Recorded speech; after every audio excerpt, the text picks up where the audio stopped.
Hello everyone, thanks for joining us. I am Felipe, And I'm Daniely. We are both pros from Killerspin. and today we're going to teach you how to do one step.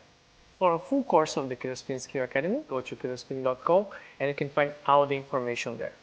And before we demonstrate on the table, Daniely and I are going to show a video of the other pro from Killerspin, Lupe, demonstrating the one step. And then we're going to make some comments so you can see how he performs as a left-hand player. And then we're going to demonstrate some drills on the table and then you guys can see everything. Let's go. Let's do it. So guys, the one step is basically a shuffle of your legs to move in a specific direction.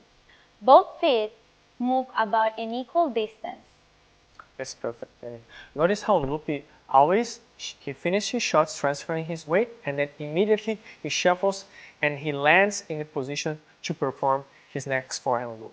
That's very important. As soon as you finish your stroke, you should be moving, and then as soon as you land, you should be in the ready position to perform your next shot. Now let's try to demonstrate some drills on the table, right? Let's do it. So the first thing I want you guys to pay attention is to Daniely ready to play position. She's gonna spread her feet apart, she's gonna bend her knees, and her upper body is gonna be leaning forward. She's gonna be ready to play about a foot from the table, and we're gonna do a basic drill. I'm gonna give to Daniely one in the backhand side and one in the forehand side. So both corners, and then she's gonna be performing the one step so you guys can see how it's applied.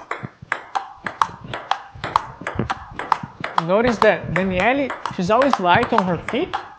She shuffles and she lands and you're ready to play the forehand and then to the other side to the backhand. When she does the forehand and the backhand, she always goes in her angle.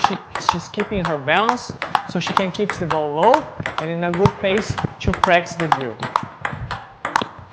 So that's a very common drill that all the professional players, the advanced level players will perform. Very good to practice the one step, and also you are also practicing a forehand and backhand and switching sides one corner to the other. The other exercise I want you to demonstrate, Danny, is corner and middle. You're gonna perform two forehands, so I'm just gonna add the ball to the middle, okay? So you're gonna forehand and forehand in the middle. Same thing, but now Danny's not shuffling that much because it's one in the middle and one in the corner. Notice that she always lands in the ready position to perform the forehand. Look, as soon as she finishes the stroke, she moves. As soon as she finishes the stroke, she moves. So she's always adjusting her position to perform the forehand in the best way possible, right? She does like, you don't want to do this drill, kind of like doing on forehand here, and sometimes you're moving too much and you're off, or you're moving too little and you're performing here. You're always trying to keep the same distance from the ball. That's very important when you're practicing one step too. If I'm doing one step here, I want to, like, for the next ball, my body land in the same position that I'm performing this one. So right here. Same thing with the other side. I always try to keep the same distance from the ball and never hit the ball and move at the same time. That's a very common mistake that a lot of beginners they do. They hit and they move. Don't do that because that affects the result of your shot. Like if you hit and move at the same time, you're not gonna be so accurate on the other side of the table. So always finish and then you move to the next ball. The last drill, Danny, I want you to show a combination of these two. So you're gonna do middle, backhand, and forehand. Okay? So I'm adding two balls to the corner and also one ball to the middle. So middle, backhand, and forehand. Okay? So you guys can see how she moves.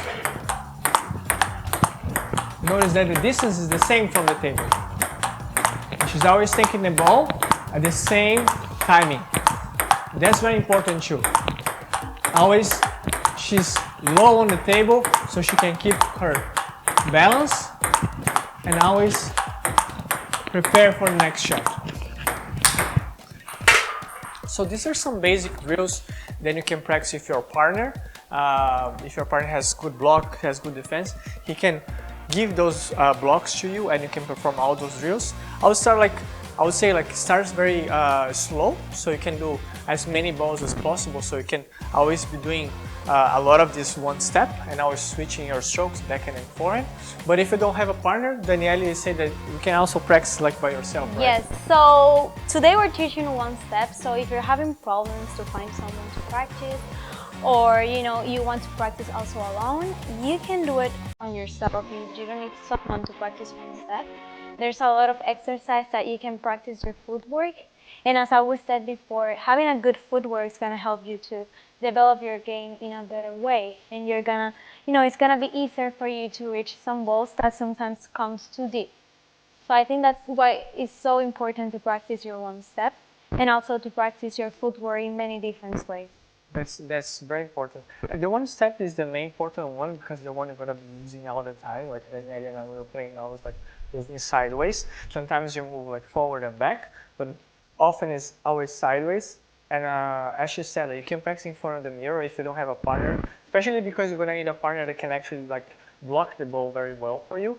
So you can practice at home. You can do like the forehand, you can mix forehand, backhand, and forehand to the other side. You can do all these drills that Daniely just demonstrated by yourself. And if you have someone that can throw the ball to you, can feed you multi-balls, is even better. Or even a robot that can throw the balls, also help you a lot to practice that footwork. But as you said, having a good footwork is one of the main things in table tennis. If you don't have footwork, it's gonna be really hard for you to play in a good level of table tennis right there. Yes, I agree.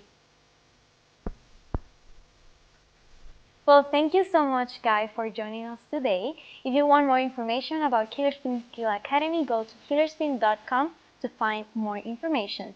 On the next class, we're going to teach you how to do forehand passive block. I'm excited. I want to see if you can block my shot today. I'm probably sure.